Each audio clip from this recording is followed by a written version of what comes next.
del pueblo palestino. ¡Hey, viva! Netanyahu criminal. Munduko trampolin saltoko lehiaketa edo konpetizio bat dagoelako, mundu mailakoa, eta hemen egiten da, ez? Gaurtik hasi eta 16 arte. Parte hartzen dute Israelgo kirolari batzuk, ez? Orduan horren aurka gaude. Gure gobernuek esan dute Israelekin harremanak apurtuko dituztela, Nafar gobernuak esan du apurtuko dituela harremanak, eta hau zer da?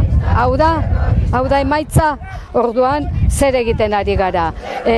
Nafarroak onartzen du Israeldar jokalari batzuk onera etortzea, ze soberania daukagu. Esan dute, ezin dutela beraiek erabaki, hau aspalditik erabakia zegoela, goi mailatik, Europa mailatik edo mundu mailatik, orduan guk ez dugu ezer pintatzen, hori gertatu behar du edo zein gauzetan.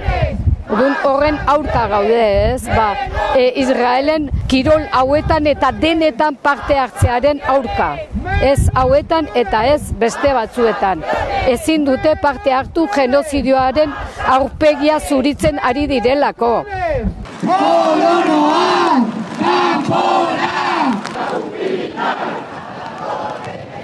Boikot a Israel! Boikot a Israel!